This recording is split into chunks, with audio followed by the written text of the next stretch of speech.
Greetings, friends. Welcome back to the broadcast. I'm Shawn.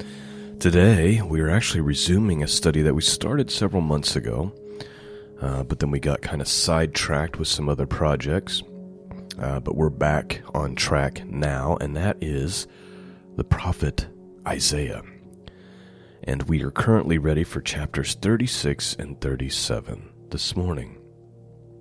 Now, these two chapters tell the story of how the king of Assyria comes with pride and arrogance and mockery towards the God of Israel. And he's making it known that Israel has no allies that can help. Egypt is weakened. And do they really expect their God to deliver them? And you have the king at that time, Hezekiah. He rents his clothes and he goes to the temple, and the prayer is not so much deliver us, but rebuke him, Lord, for what he's saying about you. And the interesting thing about this story is it ends with the angel of the Lord going into the camp of the Assyrians and smoting or slaughtering 185,000 of them. And then, of course, the king of Assyria ends up being killed by his own son, and the whole thing falls apart for them. But it's just a very interesting story. Because sometimes God's deliverance comes in a supernatural way.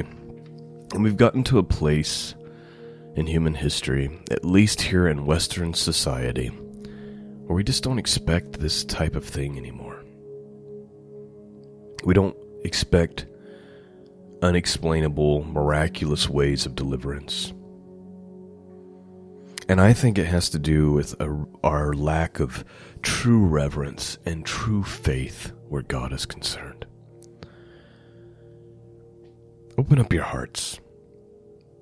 Let's look at this story in the book, the prophet Isaiah, chapters 36 and 37. And I would ask you in advance to please forgive me for butchering some of these Assyrian leaders' names. But we'll muddle through as best we can. All right. Open up your hearts and let's see what the Word of God has to say to us this morning. Let's begin. Chapter 36, verse 1. Now it came to pass, in the 14th year of King Hezekiah, that Sennacherib, king of Assyria, came up against all the defenced cities of Judah and took them. And the king of Syria sent Rabshakeh from Lachish to Jerusalem unto King Hezekiah with a great army. And he stood by the conduit of the upper pool and the highway of the fuller's field.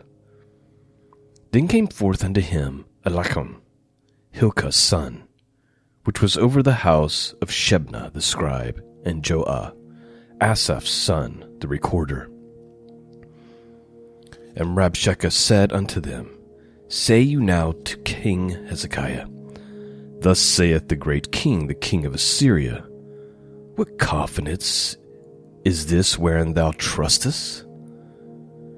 I say, sayest thou, but they were vain words. I have counsel and strength for war. Now on whom dost thou trust, that thou rebelled against me? Lo, thou trustest in the staff of this broken reed on Egypt, wherein if a man lean, it will go into his hand and pierce it. So is Pharaoh, king of Egypt, to all that trust in him. But if thou say to me, We trust in the Lord our God, is it not he whose high places and whose altars Hezekiah hath taken away, and said to Judah and to Jerusalem, Ye shall worship before this altar? Now therefore give pledges, I pray thee, to my master the king of Assyria, And I will give thee 2,000 horses, if thou be able on thy part to set riders upon them. How then wilt thou turn away the face of one captain, of the least of my master's servants, and put thy trust on Egypt for chariots and horsemen? And am I now come up without the Lord against this land to destroy it? The Lord said unto me, Go up against this land and destroy it. Then said Eliakim and Shebna and Joah unto Rabashakeh, Speak, I pray thee, unto thy servants in the Syrian language, for we understand it, and speak not to us in the Jews' language, in the ears of the people that are on the wall. But Rabashakeh said, Hath my master sent me to thy master, and to thee to speak these words? Hath he not sent me to the men that sit upon the wall, that they may hear their own dung and drink their own piss with you? So please note, first of all, you heard the word piss. Yes, that's in the King James Bible, always has been.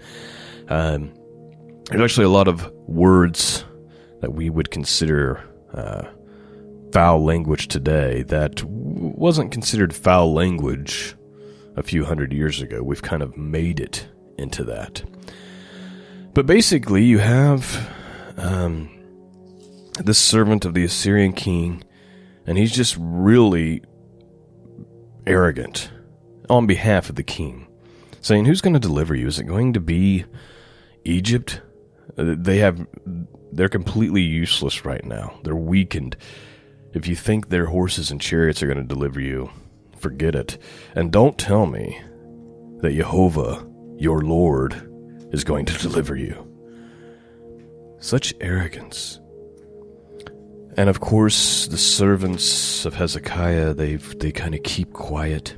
They're not really responding, except they do ask Rabashakeh to speak in the Syrian language, not in the Hebrew language, because the Jewish people on the wall, they can hear what he's saying.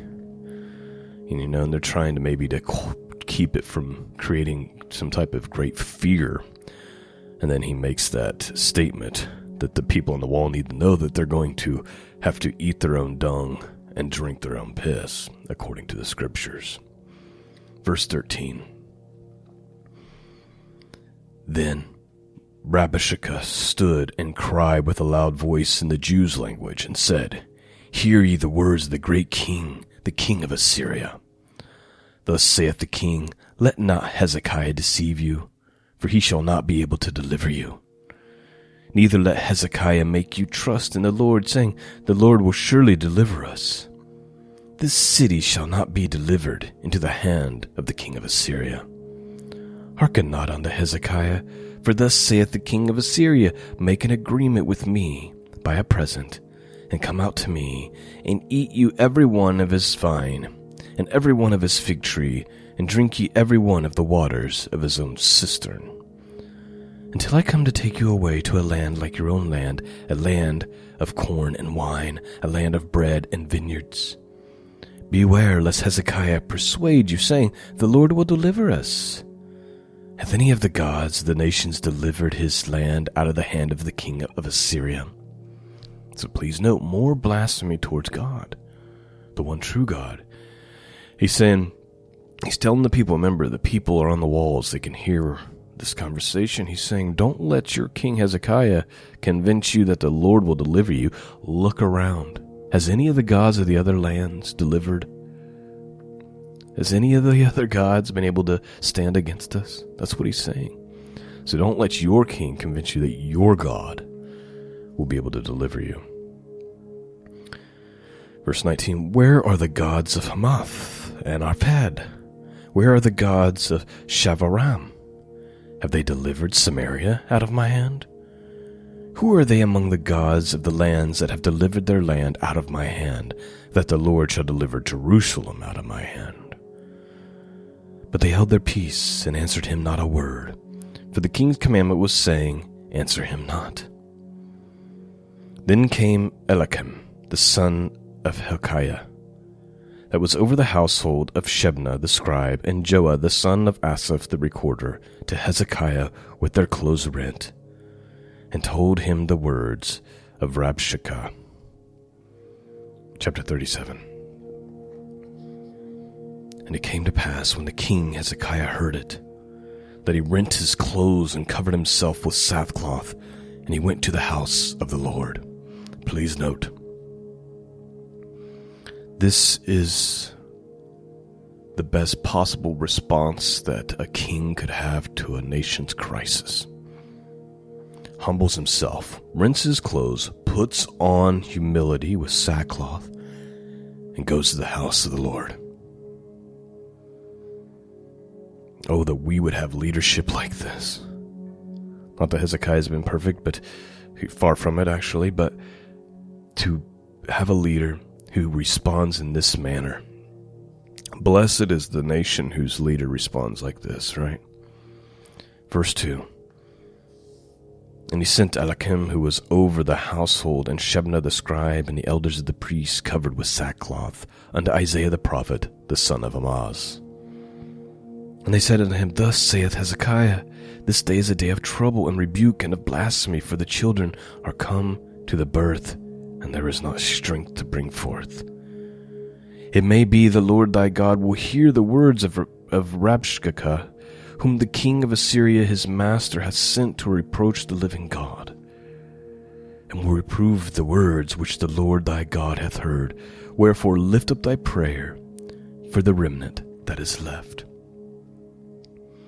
So please know, Hezekiah, not only is he himself put on humility, right? Rented clothes, sackcloth. He has Eliakim, who's over his household, to do the same thing, and Shebna, who's a scribe, do the same thing. They come to the house of God, and they go to the man of God, the prophet Isaiah, and they say, Please, would you pray to God? And notice, again, the prayer is, maybe the Lord will, for his own name's sake, right, do something about the blasphemy coming from the Assyrians. Verse 5, So the servant of King Hezekiah came to Isaiah, and Isaiah said unto them, Thus shall ye say unto your master, Thus saith the Lord, Be not afraid of the words that thou hast heard, wherewith the servants of the king of Assyria have blasphemed me. Behold, I will send a blast upon him, and he shall hear a rumor and return to his own land, and I will cause him to fall by the sword in his own land. So Rabshakeh returned and found the king of Assyria warring against Libnah, for he had heard that he was departed from Lachish. So please note, the word of the Lord that comes back to Isaiah is, hey, tell the people not to be worried. In fact, there's going to be something that happens that's going to cause the king of Assyria to have to go back to his own land, and that's where he's going to be put down. And so, when they go, they find him warring with Libnah, and so he's already, by the time they get back, he's already preoccupied with some other trouble, the king of Assyria, that is. Verse 9, And he heard, saying concerning Tirhakah, king of Ethiopia, He has come forth to make war with thee. And when he heard it, he sent messengers to Hezekiah, saying, Thus shall you speak to Hezekiah, king of Judah, saying, Let not thy God, in whom thou trustest, deceive thee, saying, Jerusalem shall not be given into the hand of the king of Assyria. Behold, thou hast heard what the kings of Assyria have done to all lands, by destroying them utterly.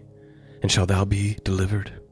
Have the gods of the nation delivered them which my fathers have destroyed, as Gazan and Haran and Rezeph and the children of Eden, which were in Telassar? Where is the king of Hamath, and the king of Arpad, and the king of the city of Shavarayim, Hena and Iva? So even though, please note, that the king of Assyria is occupied now with Ethiopia, because he heard some rumor, just like God said he would, he's still sending messages to King Hezekiah saying, hey, don't don't think that you're going to be delivered. Still blaspheming. Verse 14.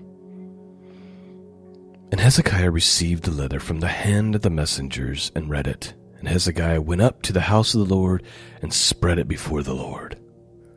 And Hezekiah prayed unto the Lord, saying, O Lord of hosts, God of Yisrael, that dwellest between the cherubims, thou art the God, even thou alone, of all the kingdoms of the earth. Thou hast made heaven and earth. Incline thy ear, O Lord, and hear, open thy eyes, O Lord, and see, and hear all the words of Sennacherib, which hath sent to reproach the living God. Of a truth, Lord, the kings of Assyria have laid waste to all nations and their countries, and have cast their gods into the fire, for they were no gods, but the work of man's hands, wood and stone. Therefore they have destroyed them. Now therefore, O Lord, our God, save us from his hand, that all the kingdoms of the earth may know that thou art the Lord, even thou only. So please note, again, what's Hezekiah's response?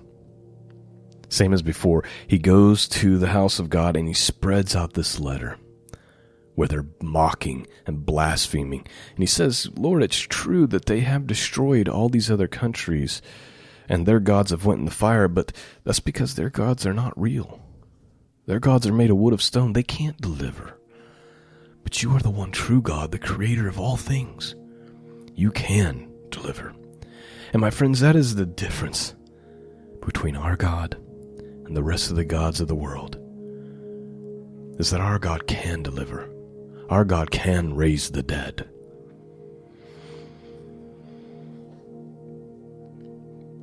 And again, the beseeching is for your own name's sake, Lord, and to prove to the world that you truly are the one true God. Verse 21.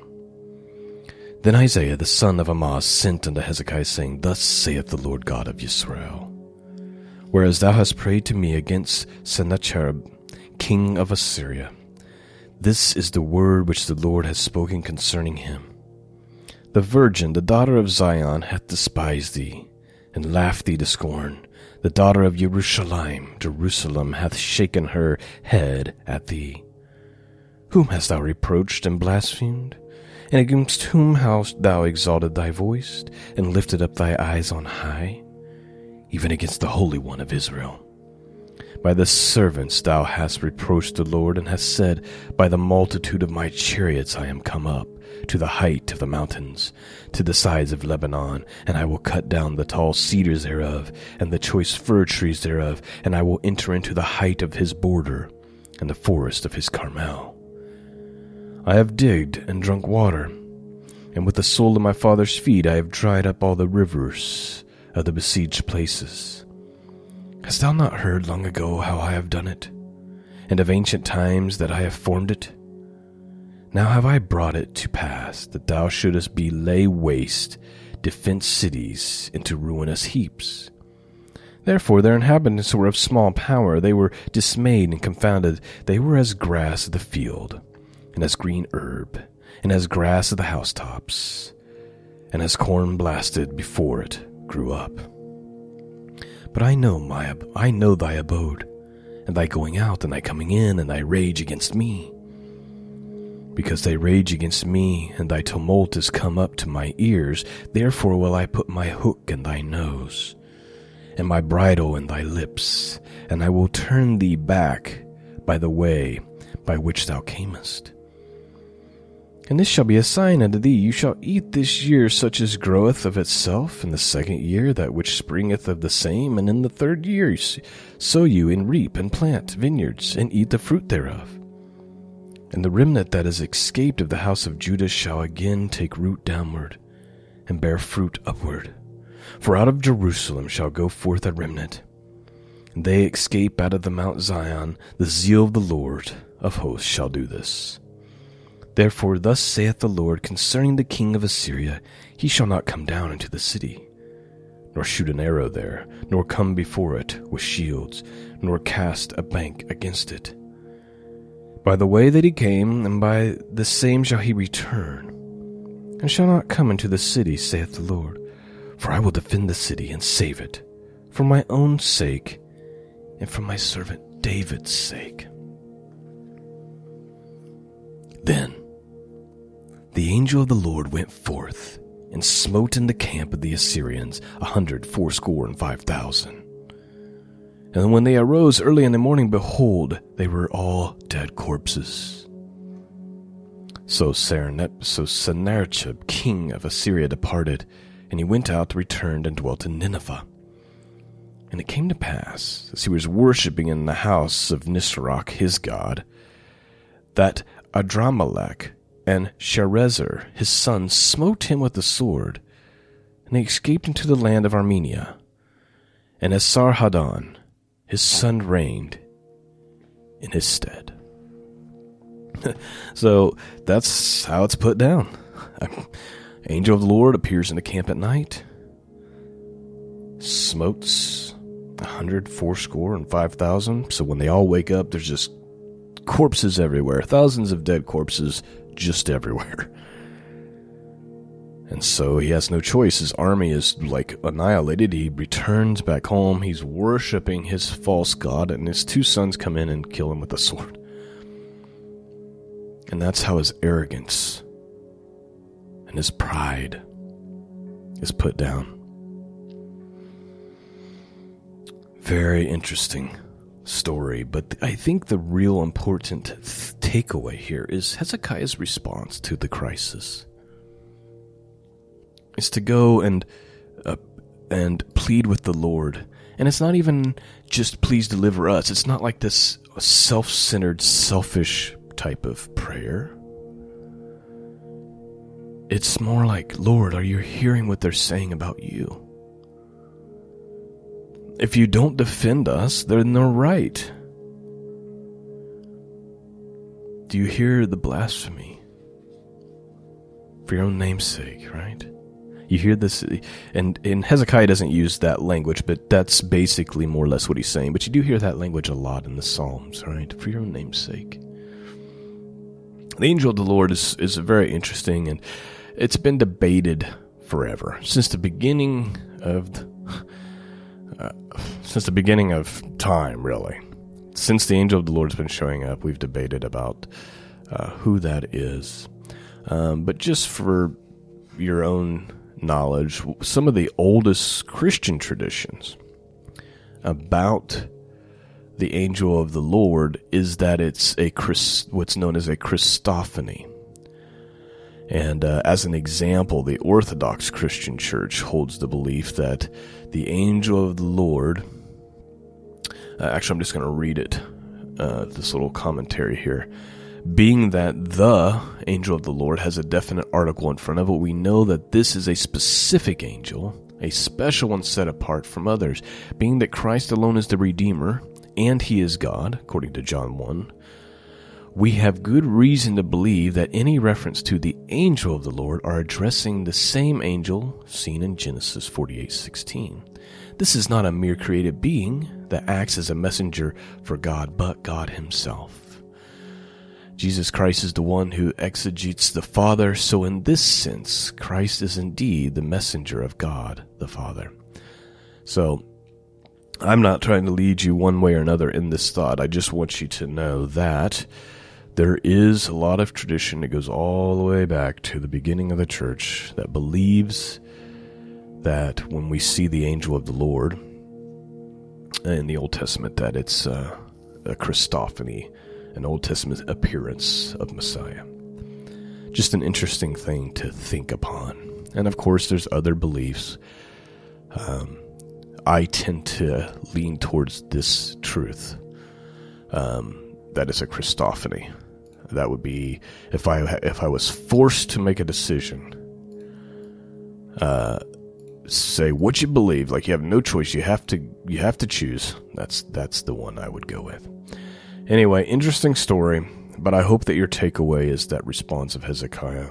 When crisis hits, we go and we spread ourselves out. We humble ourselves before the Lord, and we say, "There's nothing I can do. I have no power over this situation. You are the only one that can resolve this, Lord. You're the only one with the power and the authority to resolve this. You are the creator of all things. This is a small thing for you. I pray you've been blessed this morning. Thank you for listening. Thank you for praying for me, and I just ask that you would continue to do so. And thank you for supporting this mission of truth. Peace and grace be with all of you. And until next time, God bless.